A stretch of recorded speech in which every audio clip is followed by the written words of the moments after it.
Every soldier carries two things in the battle: their weapon and the memory of the person they promised would never be left behind. Today's story isn't about medals, ranks, or missions. It's about the moment one soldier discovered what true brotherhood really costs. Let me tell you the story of the night two soldiers stopped being teammates and became family. Nuristan Province, Afghanistan, October 2019, 0300 hours. The mountain pass was supposed to be clear. Intelligence said the Taliban had moved south 3 days ago. The patrol was routine, standard recon, in and out before sunrise. Sergeant Paige Reid didn't believe in routine. 7 years in the Army had taught her that routine was just another word for about to go wrong. She was 27, quiet, the kind of soldier who spoke in nods and hand signals. Her team respected her because she never asked them to do anything she wouldn't do first. Next to her, moving through the darkness, was Private Liam Hale, 21 years old, 3 months in country, still learning how to breathe without making noise. Paige had taken Liam under her wing the day the kid arrived at FOB, fresh-faced, scared but trying to hide it. Reminded her of her younger brother back home. "Stay close," Paige whispered. "Watch your corners." Liam nodded. His rifle trembled slightly. First real patrol outside the wire. The team moved in single file along the narrow mountain trail. Rocks on one side, 1,000-foot drop on the other. Night vision goggles turned the world into shades of green. Then the world exploded. Muzzle flashes erupted from 3 positions. The Taliban hadn't moved south, they'd moved up, into the high ground, perfect ambush position. Contact left, the team scattered. Training took over. Return fire, find cover, account for your battle buddy. Paige hit the ground behind a boulder. Rounds sparked off the rock inches from her head. She returned fire in controlled bursts. 2 shots, shift position, 2 more shots. Then she heard it. A scream. Young. Terrified. Familiar. "Man down! Man down!" Paige's head snapped right. 30 meters down the trail, Liam was on the ground, not moving, red spreading across his leg. The lieutenant's voice crackled through the radio. "All units, pull back. We're taking too much fire. Fall back to Rally Point Alpha." Paige looked at Liam, looked at the extraction point. 200 meters. 90 seconds if she ran now. Liam tried to crawl, collapsed, his face twisted in pain. Paige made her choice. She didn't think about it, didn't calculate the odds, she just moved. She sprinted across open ground. Rounds kicked up dirt at her feet. Something hot grazed her shoulder. She didn't stop. She reached Liam and dragged him behind a low stone wall. Barely 3 feet high, barely cover, but it was something. Liam's eyes were wide with shock. "Paige, I can't. My leg." You're okay. Paige ripped open her med kit, applied pressure to the wound. Arterial bleeding. Bad. Very bad. The radio crackled again. "Reid, status!" Paige keyed her mic. "I've got Hale. He's hit. I need a medvac." "Negative. We can't get birds in with this much fire. You need to move to the rally point now." Paige looked at Liam. The kid was going into shock. Couldn't walk. Couldn't run. If she tried to carry him across open ground, they'd both die. "Copy that," Paige said.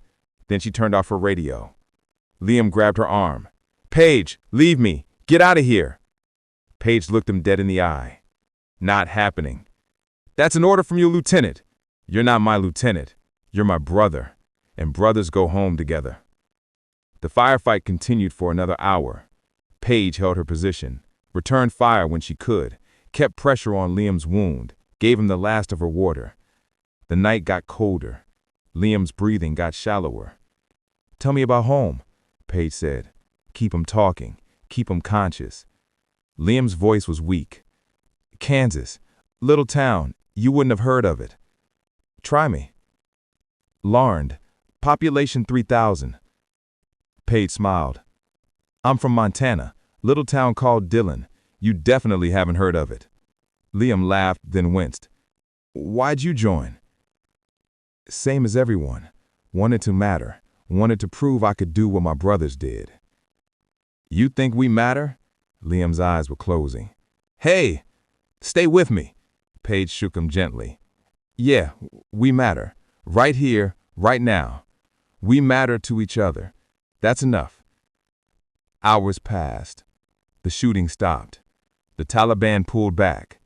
Dawn was coming. Liam drifted in and out. Each time he woke, Paige was there, still holding pressure, still watching the perimeter. "Why didn't you leave me?" Liam whispered.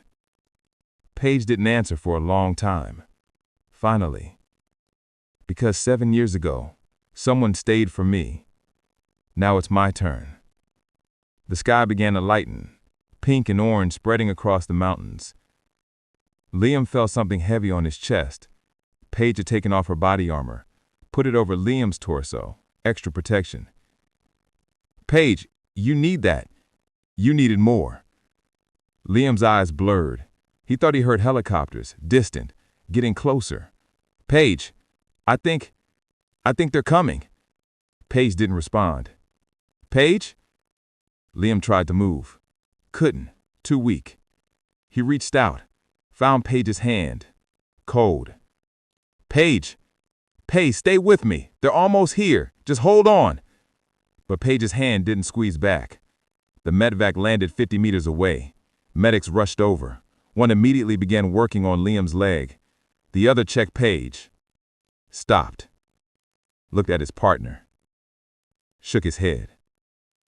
"No." Liam tried to sit up. Hands pushed him down. "No, she was just talking to me. She's fine. She's—" The medic's face said everything. Paige had been dead for 2 hours. Multiple gunshot wounds. She'd kept talking to Liam, kept pressure on the wound, kept her battle buddy alive. And then she'd quietly bled out. She never said a word, never complained, never let Liam know. The body armor over Liam's chest, the last of the water, the constant pressure on the wound even as Paige's own strength faded. Her final act, positioning herself between Liam and the enemy line, using her own body as a shield. The medic pulled something from Paige's pocket, a folded piece of paper, handed it to Liam. Liam's hand shook as he opened it. "Liam, if you're reading this, it means I didn't make it. That's okay. You did. That's what matters. Tell my dad I'm sorry I won't make it home for Christmas. Tell him I was thinking about Montana, about the ranch, about home. But tell him I wasn't alone. Tell him I was with my brother. You're going to be a hell of a soldier, Liam. Better than me. Because you'll remember this night. You'll remember what we do for each other. We leave no one behind. Not ever. Take care of yourself, brother. Paige." The helicopter lifted off. Below, the sun rose over the mountains of Nuristan. Beautiful, peaceful, like nothing had happened. But something had happened. One soldier had decided that her brother's life mattered more than her own. 3 months later, Fort Carson, Colorado. Memorial ceremony. Liam Hale stood on crutches, legs still healing, as they presented Paige Reid's father with the folded flag. The old man's hands trembled as he took it, looked at Liam. "You're the one," he said quietly. "You're the one she stayed for." Liam couldn't speak, just nodded. Paige's father put a hand on his shoulder. "Thank you for being worth it." "Sir," Liam's voice broke. "I'm so sorry. If you hadn't been there, my daughter wouldn't have had someone to save. And saving people, that's who she was. You gave her a chance to be exactly who she wanted to be." The old man pulled an envelope from his jacket. "She sent this 2 weeks before that night. I think she'd want you to have it." Inside was a photo. Paige and Liam at FOB. Paige's arm around the younger soldier's shoulders, both smiling. Written on the back, "Dad, this is Liam. He's from Kansas. Reminds me of my little brother. I'm keeping an eye on him. Don't worry. Family takes care of family. Love, Paige." Liam held that photo for a long time. Then he saluted. And he promised. Some heroes return home with medals. Some return with scars. And some never returned because they chose to carry someone else instead of themselves. Sergeant Paige Reid never wanted to be remembered as a hero, but her brother remembers her every single day. Because true brotherhood isn't shared by blood, it's shared by sacrifice. And that night on Nuristan, Paige Reid paid the ultimate price so her brother could live. That's not a story about war. That's a story about love.